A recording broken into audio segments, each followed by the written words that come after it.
प्रधानमंत्री नरेंद्र मोदी ने अहमदाबाद में आयोजित 2 दिवसीय केंद्र राज्य विज्ञान सम्मेलन का वर्चुअल माध्यम से किया उद्घाटन। कहा, सॉल्यूशन, इवोल्यूशन और इनोवेशन का आधार है विज्ञान। प्रधानमंत्री ने देशवासियों से देश के वैज्ञानिकों की उपलब्धियों को जमकर सेलिब्रेट करने का किया आग्रह।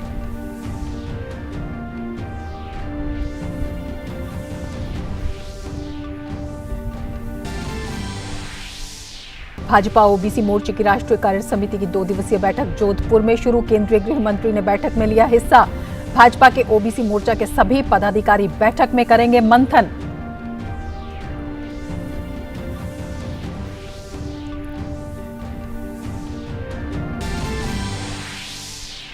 विदेश मंत्री डॉक्टर एस जयशंकर आज से सऊदी अरब की 3 दिवसीय आधिकारिक यात्रा पर। विदेश मंत्री के रूप में उनकी ये पहली सऊदी अरब यात्रा। समकक्ष के साथ राजनीति, सुरक्षा, सामाजिक और सांस्कृतिक सहयोग समिति बैठक की करेंगे सह अध्यक्षता।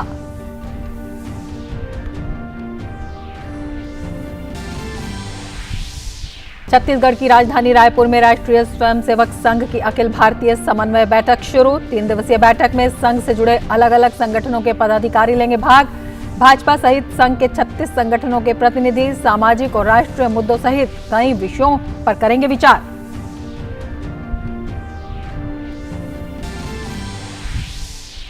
किंग चार्ल्स तृतीय को आज आधिकारिक रूप से ब्रिटेन का नया सम्राट घोषित किया जाएगा। किंग चार्ल्स के स्वागत के लिए बकिंगम पैलेस के बाहर उमड़ा जन सैलाब। अपने संबोधन में किंग चार्ल्स ने जीवन भर राष्ट्र सेवा करने का लिया संकल्प। और यूएस ओपन में नॉर्वे के कैस्पर रुड और स्पेनिश खिलाड़ी कार्लोस अल्काराज के बीच होगी पुरुष एकल के खिताबी भिड़ंत। सेमीफाइनल में कैस्पर ने रूस के कारेन केचानेव को हराया, जबकि अल्काराज ने अमेरिकी फ्रांसिस टियाफोए को दी मात।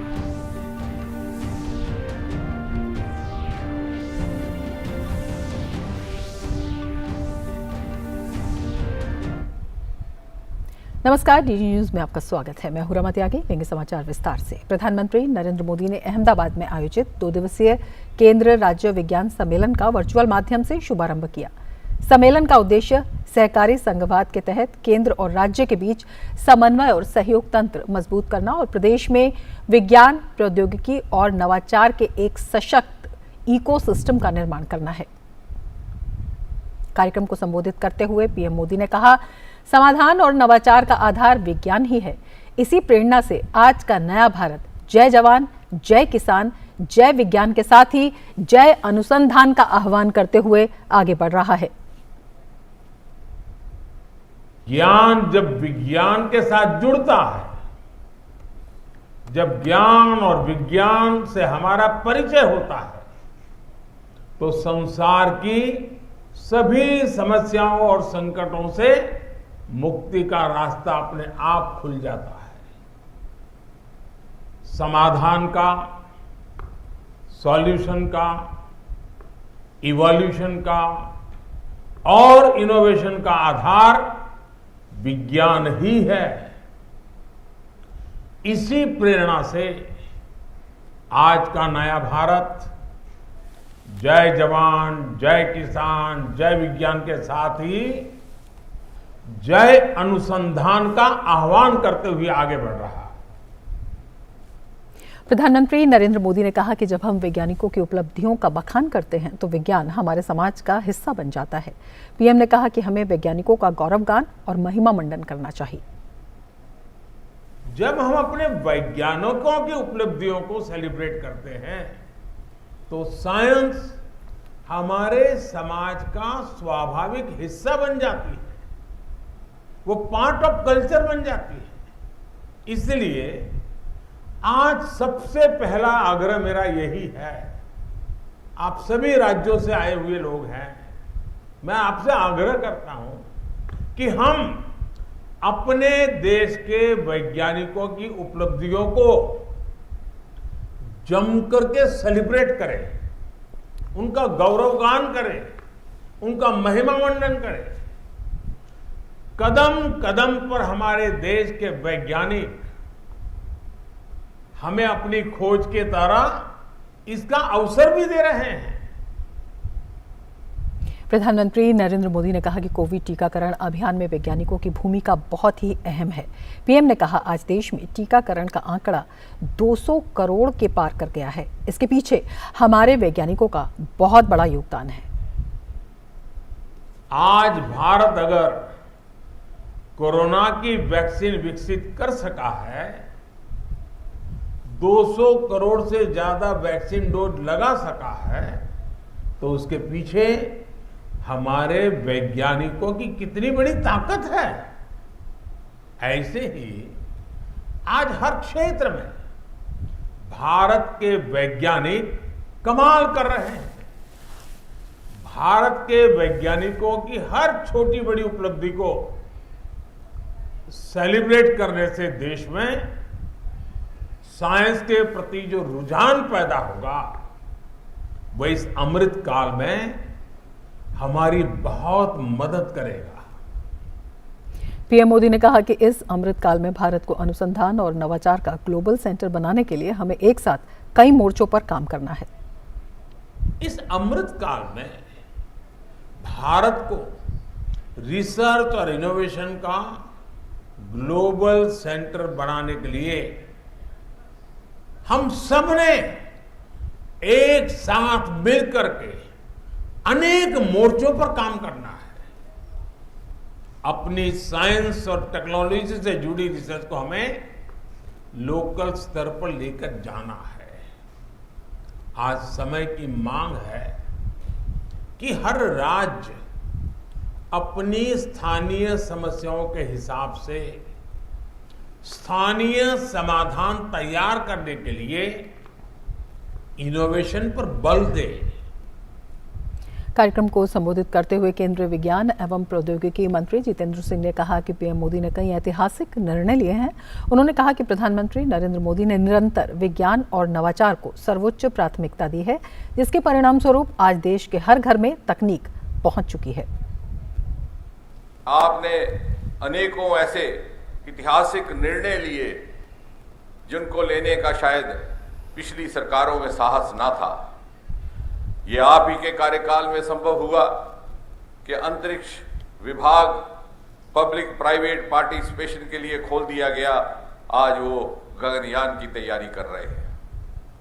ये आप ही के कार्यकाल में संभव हुआ कि परमाणु ऊर्जा विभाग जॉइंट वेंचर्स की अनुमति प्राप्त कर नए संस्थान खोलने में लग गया। ये आप ही के कार्यकाल में संभव हुआ कि बायोटेक्नोलॉजी विभाग ने दुनिया का सबसे पहला डीएनए वैक्सीन इजाद करके विश्व भर को उपलब्ध करवाया। ये आप ही के कार्यकाल में संभव हुआ कि पृथ्वी विज्ञान मंत्रालय ने डीप ओशन मिशन प्रारंभ करके भारत के 7,500 किलोमीटर लंबे समुद्र तट के साथ बसे सागर के भीतर की अपार संपत्ति को खोजने का काम शुरू किया। बुलेटिन में फिलहाल लेते हैं एक ब्रेक। आप देखते रहिए DD news. An enchanting landscape, a myriad of adventures, an insight into spirituality, a glimpse of history. Experience the diversity. Let our tourism discover yourself. Power Grid, a Maharatna PSU of Government of India, largest transmission utility of country, embarked on one such remarkable journey to establish one nation, one grid, one frequency, culminating into one electricity market. Power Grid, transmitting power, transforming lives.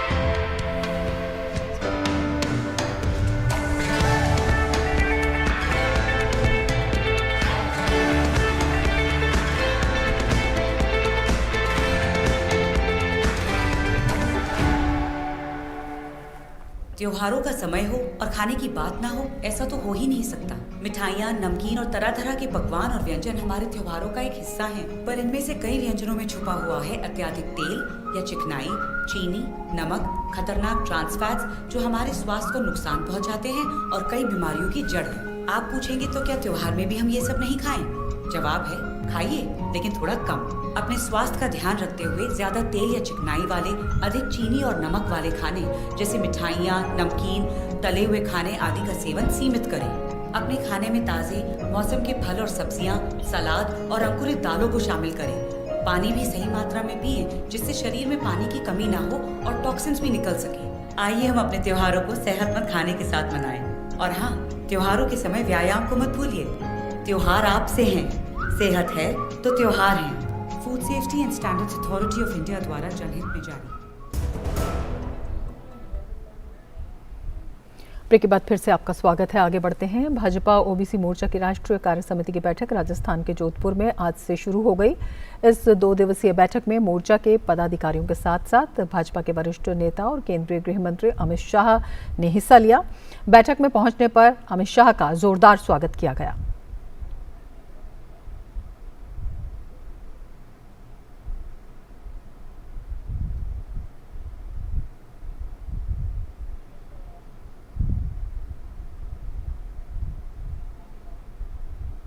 इससे पहले गृह मंत्री ने जैसलमेर में विजय स्तंभ पर पुष्पांजलि अर्पित की।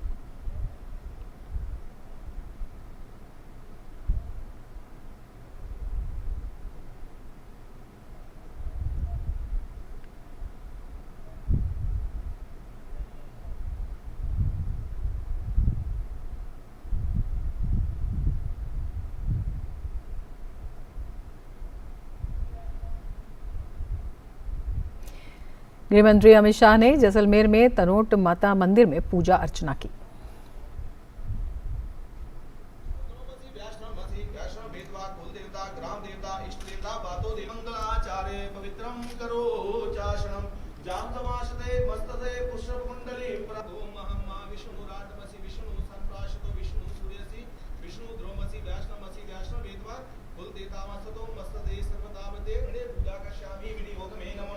हरि ओम जगेन जगमेदन्तु देवतानि प्रथमानि प्रथमान्यासन तेन कमहिमान संगम चक्रुसराज दतीरे श्री विशोभिता अमुक्तां झारगंगर निगृह्णपुरा दुर्गा दुर्गत्यारनि बवतोर तनोलस्कुंडा ध्यानार्थे। केंद्रीय गृह मंत्री ने सीमा पर्यटन विकास कार्यक्रम के अंतर्गत श्री तनोट मंदिर कॉम्प्लेक्स परियोजना का शिलान्यास और भूमि पूजन किया।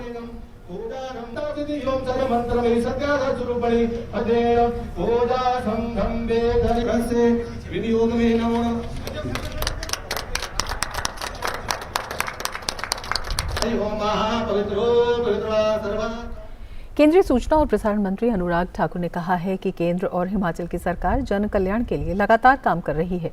उन्होंने कहा कि भाजपा की सरकार पर भ्रष्टाचार का कोई भी आरोप नहीं लगा है।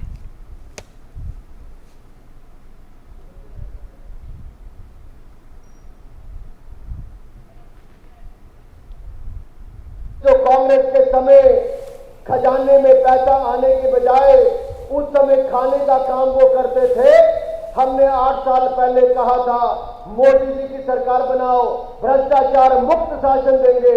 आज 8 साल के बाद आपके सामने सिर खड़ा करके, सिर ऊंचा करके बात कर सकता हूं कि पिछले 8 साल में 1 रुपए का घोटाला भी मोदी सरकार में नहीं हुआ है। हमने केंद्र में भी ईमानदार सरकार दी, हमने प्रदेश में भी ईमानदार सरकार दी।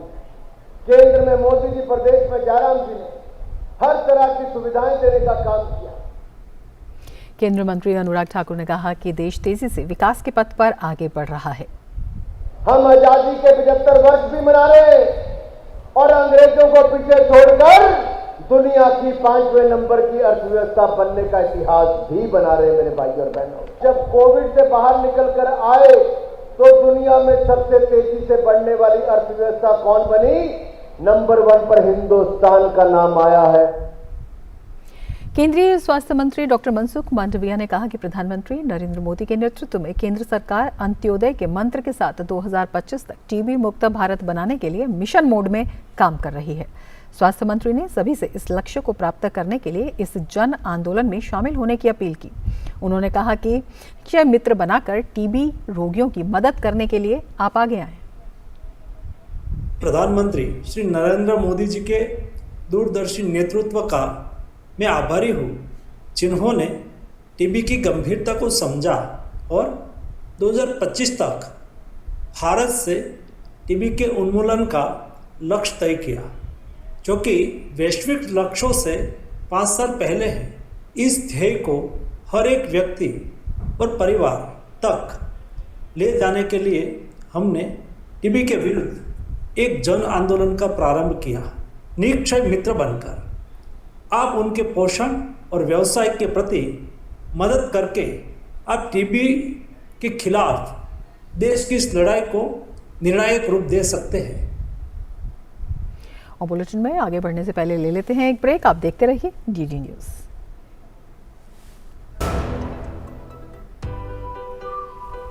भारत में फूड वेस्टेज एक बहुत बड़ी समस्या है। हर रात कई लोग भूखे सोते हैं।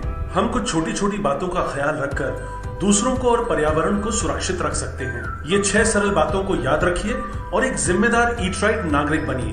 पहला, जितनी जरूरत हो उतना ही खरीदें। दूसरा, भोजन की बर्बादी को कम करने के लिए एक बार में ही ज्यादा खाना न लें। तीसरा, बचे हुए ठीक भोजन को न फेंकें। जहां तक हो सके बचे हुए खाने को अन्य व्यंजन बनाने में प्रयोग करें। चौथा, अनाज, दालों तथा अन्य सूखे खाद्य सामग्री को एयर टाइट डब्बों में रखें। फल, सब्जियों और अन्य खराब होने वाले खाद्य पदार्थ जैसे दूध, दही आदि को फ्रिज में रखें। पांचवा, बची हुई खाद्य सामग्री एकत्रित करें और जरूरतमंदों में वितरित करें। और आखिर में कंपोस्ट बनाने के लिए जैविक कचरा जैसे सब्जी और फलों के छिलके व पत्ते आदि को रिसाइकिल करें। Food safety and standards authority of India द्वारा जनहित में जारी। बहू कहाँ गई थी? अम्मा आज UHND था ना, भाभी वहाँ गई थी। वो क्या हुए है? इस दिन ANM बहन जी स्वास्थ्य संबंधी बातचीत करवाती हैं। वो बातचीत करें किस बात पे? अब जैसे संतुलित भोजन और साफ सफाई है, अस्पताल में सुरक्षित डिलीवरी है, बच्चों के टीके, एनीमिया से बचाव और तो और बुजुर्गों की सेहत की देखभाल की बातें हैं। महीने में एक बार होता है ये अर्बन हेल्थ न्यूट्रिशन डे। राष्ट्रीय शहरी स्वास्थ्य मिशन हरियाणा, स्वस्थ बने जीवन, हर बस्ती, हर आंगन। An enchanting landscape, a myriad of adventures, an insight into spirituality, a glimpse of history. Experience the diversity. Ladakh Tourism. Discover yourself. Break के बाद फिर से आपका स्वागत है। मध्य प्रदेश के मुख्यमंत्री शिवराज सिंह चौहान ने जबलपुर में यूरिया मुद्दे पर आज फॉलोअप बैठक की। उन्होंने अधिकारियों को निर्देश दिया कि जिन जिलों में खाद की जरूरत है उनमें खाद की कमी नहीं होनी चाहिए। मुख्यमंत्री ने कहा कि किसानों को कोई भी दिक्कत नहीं होनी चाहिए। उन्होंने निर्देश दिया कि कोई भी दोषी बचना नहीं चाहिए और मामले की सही से जांच हो।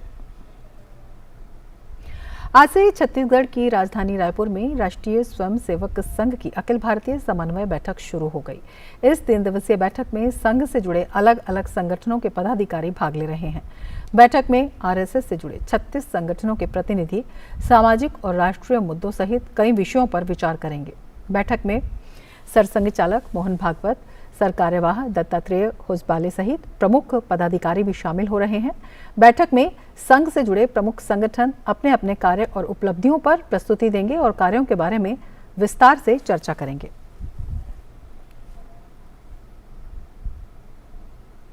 और अब नजर डालते हैं कोरोना संक्रमण के ताज़ा आंकड़ों पर। स्वास्थ्य और परिवार कल्याण मंत्रालय के मुताबिक देश भर में पिछले 24 घंटों में 5,554 मामले दर्ज किए गए। वहीं पिछले 24 घंटों में 6,332 मरीज उपचार करवाकर स्वस्थ हो चुके हैं, जिसके बाद देश में रिकवरी रेट 98.70% हो गया है।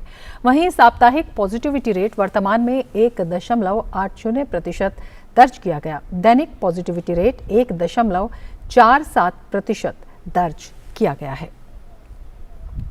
और देश में टीकाकरण का आंकड़ा भी तेजी से बढ़ रहा है। कोविड महामारी के खिलाफ सबसे प्रभावी हथियार के रूप में शुरू किए गए टीकाकरण अभियान के तहत देश में अब तक 214.77 करोड़ से अधिक टीकों की खुराक दी जा चुकी है। वहीं पिछले 24 घंटों में 21,63,000 से ज्यादा कोविड टीके लगाए गए। टीकाकरण अभियान देश में लोगों की कोविड से सुरक्षा का एक महत्वपूर्ण माध्यम है और इसकी उच्च स्तर पर लगातार समीक्षा और निगरानी की जा रही है। वंदे भारत ट्रेन का नया अवतार यानी वंदे भारत 2 का परीक्षण और ट्रायल पूरा हो चुका है, जिसका निर्माण कार्य अक्टूबर से शुरू होने की उम्मीद है। वंदे भारत ट्रेन अत्याधुनिक सुविधाओं से लैस है। किन किन सुविधाओं में बढ़ोतरी की है रेल मंत्रालय ने, बता रहे हैं हमारे संवाददाता राजेश राज। दुनिया भर के मुल्कों से भारतीय रेल को compete कराने के लिए मेक इन इंडिया के सहारे नई वंदे भारत ट्रेन को लॉन्च करने की तैयारी भारतीय रेल कर रही है। अब नई वंदे भारत ट्रेनें पहले से अधिक गति और ज्यादा सुविधाओं के साथ सफर को और भी सुहाना बनाएगी। यात्रियों को बेहतरीन सुविधाएं देने के निरंतर प्रयासों के तहत भारतीय rail high speed train Vande Bharat का नया अवतार यानी वंदे भारत 2 पेश करने जा रही है। वंदे भारत 2 केवल 52 सेकंड में 0 से बढ़कर 100 किलोमीटर प्रति घंटे की गति, 180 किलोमीटर प्रति घंटे की अधिकतम गति, 430 टन के बजाय 392 टन का कम वजन और मांग पर वाईफाई कंटेंट उपलब्ध होने जैसी बेहतरीन सुविधाओं से लैस होगी। वंदे भारत की टेस्टिंग कंप्लीट हुई। टेस्टिंग के जो रिजल्ट्स आए हैं वो रिजल्ट्स देख के आप सबको खुशी होगी। 0 to 100 kmph 52 seconds, 52 seconds. Bullet 55 seconds लेती है। मैक्सिमम स्पीड पिछली बार 160 था, इस बार 180 kmph। गर्व की बात है कि प्राइम मिनिस्टर साहब ने विजन दिया और एकदम क्लैरिटी दी कि हमें देश में डिज़ाइन करना है और इस लेवल का डिज़ाइन करना है कि दुनिया देखे। वंदे भारत रेलगाड़ी का अभ्यास और परीक्षण पूरा हो चुका है। निर्माण कार्य अक्टूबर से शुरू होने की आशा है। नई वंदे भारत में 32 इंच के LCD टीवी भी होंगे, जबकि इससे पहले की वंदे भारत में LCD टीवी स्क्रीन मात्र 24 इंच के थे। एग्जीक्यूटिव क्लास के यात्रियों को दी जा रही साइड रिक्लाइनर सीट की सुविधा अब सभी श्रेणियों में उपलब्ध कराई जाएगी। वंदे भारत ट्रेन की बोगियां वायरस किलर डिवाइस से लैस होंगी। नई तकनीक से डिजाइन ट्रेन में 2 फुट पानी वाले ट्रैक पर भी वंदे भारत का परिचालन सुनिश्चित हो सकेगा। अत्याधुनिक सुविधाओं से लैस नई Vande Bharat train make in India का बेजोड़ उदाहरण पेश करेंगी। प्रधानमंत्री नरेंद्र मोदी का यह सपना है कि देश में 400 वंदे भारत ट्रेनों का परिचालन होना चाहिए। इस दिशा में रेल मंत्रालय आगे बढ़ रहा है और ये उम्मीद की जा रही है कि अक्टूबर में उत्पादन पूरी तौर पर शुरू हो जाएगा। कैमरामैन प्रमोद नेगी के साथ रेल भवन नई दिल्ली से मैं राजेश राज, डीडी न्यूज़ के लिए। उत्तराखंड के पिथौरागढ़ में भारत नेपाल सीमा के पास कल रात बादल फटा, जिसका प्रभाव पास के लगभग सभी गांवों पर पड़ा। इस घटना के कारण पास के धारचूला के खोटीला गांव में काफ़ी नुकसान देखने को मिला। पिथौरागढ़ के डीएम ने बताया कि लगभग 30 घर क्षतिग्रस्त हो गए और एक महिला की मौत हो गई।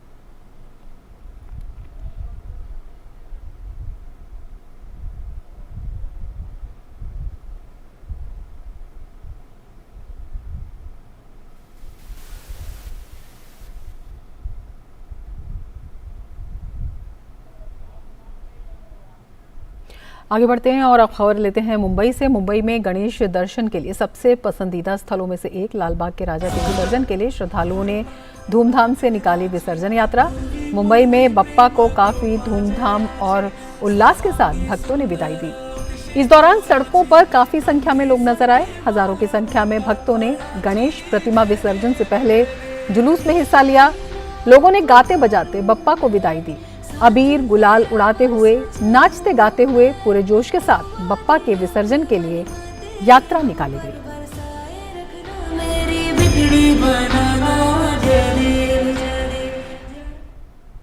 बुलेटिन में फिलहाल ले लेते हैं एक ब्रेक। आप देखते रहिए DD news. Guided by the vision of Honorable Prime Minister Narendra Modi, the Ministry of Ayush is fully committed to digitize Ayush sector for the benefit of people. A range of digital platforms are developed to support professionals and public. The Ayush Information Hub offers authentic information under various categories such as education policy, drug policy, schemes, events, new trends and developments in the sector.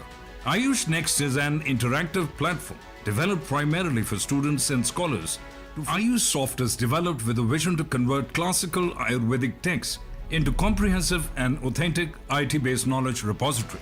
In this phase, Ayurvignana, an Ayurvedic encyclopedia, and Shabdanidhi, a glossary of Ayurvedic terminology, have been made available for Ayurveda fraternity. Ayush GIS has been developed for mapping of facilities under categories such as health facilities, colleges, doctors, students. It is a matter of great pride that these platforms have been launched by the Honorable Prime Minister.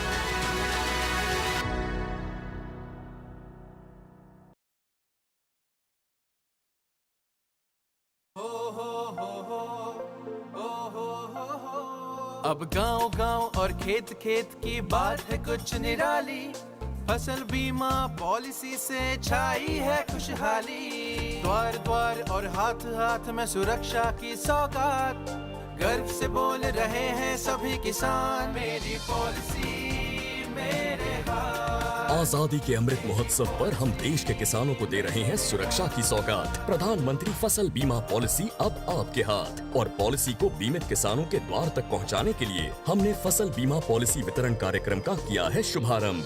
देश भर के किसानों ने करीब 21,000 करोड़ रुपए ही premium के तौर पर दिए, लेकिन उन्हें मुआवजे के तौर पर 1 लाख करोड़ रुपए से ज्यादा मिले। जब खराब मौसम की हो मार, PMFBY दे आर्थिक सुरक्षा बार बार। प्रधानमंत्री फसल बीमा योजना, कृषि एवं किसान कल्याण मंत्रालय, भारत सरकार। An enchanting landscape, a myriad of adventures, an insight into spirituality, a glimpse of history. Experience the diversity. Ladakh Tourism. Discover yourself. फसल बीमा से अब सुरक्षित आत्मनिर्भर बन जाए किसान। AIC के संग मौसम की मार अब नहीं करेगी तंग, नुकसान की होगी पूरी भरपाई। AIC किसान का हमराही। Agriculture insurance company of India limited, संपन्न भारत की पहचान, बीमित फसल खुशहाल किसान।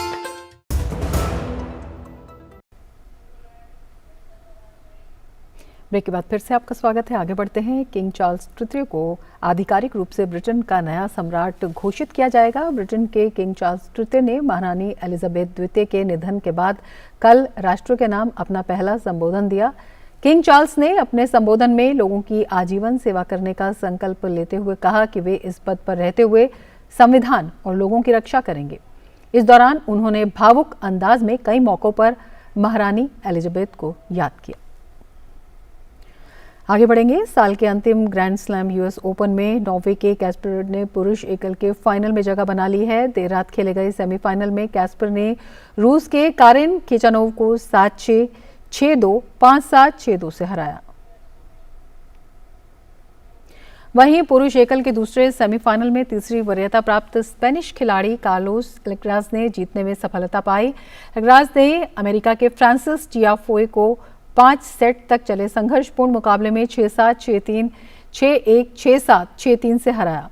इस जीत के साथ कार्लोस अल्कराज ने US ओपन के फाइनल में जगह बना ली है। फाइनल में उनका सामना नॉर्वे के कैस्पर रुड से होगा। इसके साथ ही इस बुलेटिन में फिलहाल इतना ही। नमस्कार।